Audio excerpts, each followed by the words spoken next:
پاکستان میں کورونا کی شدت میں اضافہ، 24 گھنٹوں میں 82 افراد جاں بحق، 1704 نئے کیسز کی تصدیق، ایکٹیو کیسز 40,261 ہو گئے، اموات کی تعداد 9,474 ہو گئی، مریضوں کی تعداد 4,60,672 ہو گئی۔ کورونا وائرس کی وجہ سے خیبر گرلز میڈیکل کالج پشاور کی طالبہ انتقال کر گئی۔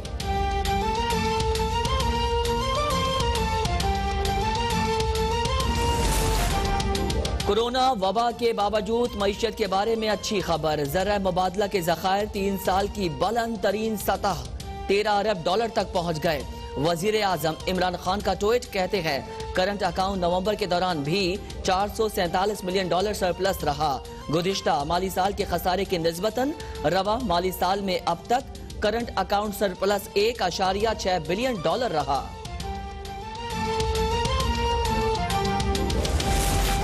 ناروال سپورٹ کمپلیکس ریفرنس میں لیگی رہنما احسن اقبال اور دیگر ملزمان پر فرد جرم عائد۔ احسن اقبال کا صحت جرم سے انکار، عدالت نے 12 جنوری کو گواہ طلب کر لیے۔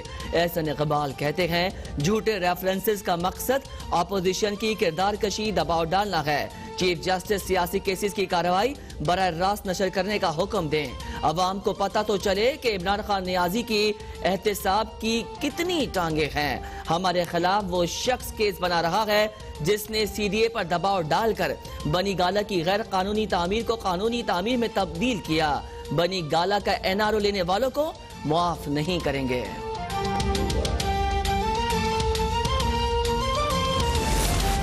آمدن سے زائد اثاثہ جات اور منی لانڈرنگ کیس، شہباز شریف اور حمزہ شہباز کے جوڈیشل ریمانڈ میں 13 روز کی توسیع، گواہ خالد محمود کا بیان ریکارڈ کر لیا گیا۔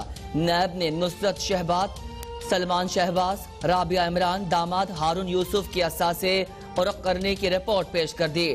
شہباز شریف کا عدالت سے مناسب طبی سہولیات نہ ملنے کا شکوہ، عدالت نے ریمارکس دیے اپنی شکایت پر درخواست دائر کریں، حکومت کو ہدایت کے ساتھ ارسال کر دیں گے۔ حمزہ شہباز نے احتساب عدالت کی راہداری میں نواز شریف کی سالگرہ کا کیک کاٹا۔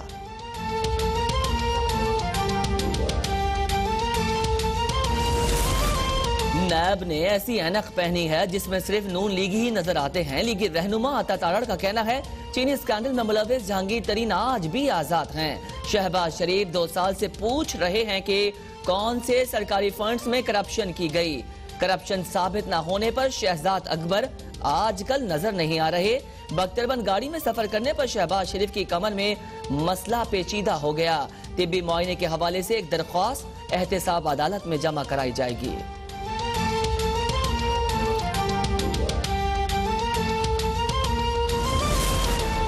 LNG ریفرنس کی سماعت، سابق وزیر اعظم شاہد خاقان عباسی عدالت کے روبرو پیش، کہتے ہیں نیب کا کیس 2.5 سال سے چل رہا ہے، جرم کا تاحال پتہ نہیں کیا ہے۔ چینی گندم اور LNG میں اربوں روپے کھا جائے کوئی کیس نہیں بنتا۔ آج ملک میں گیس نہیں، ندیم بابر جھوٹ بولتے رہے۔ ایک وزیر کا LNG ٹرمینل ڈیزل پر چلا، اس سے ملک کو نقصان پہنچا۔ جب تک نیب رہے گا اس وقت تک ملک نہیں چلے گا۔ آج ناروال ریفرنس چل رہا ہے، کل کرتارپور ریفرنس چلے گا۔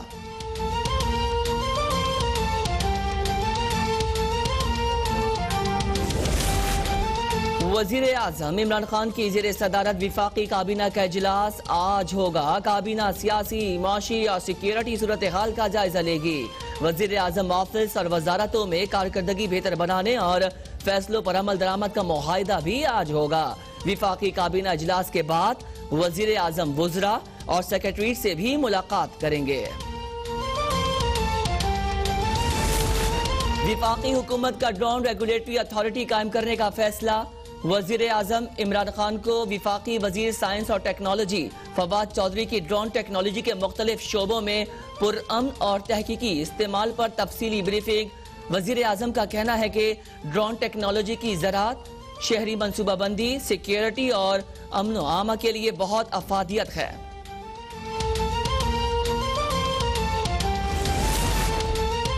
اپوزیشن جماعتوں نے کورونا پھیلانے میں اپنا پورا حصہ ڈالا۔ PDM کا ٹولہ عقل سے عاری اور درد دل سے خالی ہے۔ معاون اطلاعات پنجاب فردوس عاشق وان کہتی ہیں مولانا فضل الرحمان کا اصل چہرہ قوم کے سامنے بے نقاب ہو چکا۔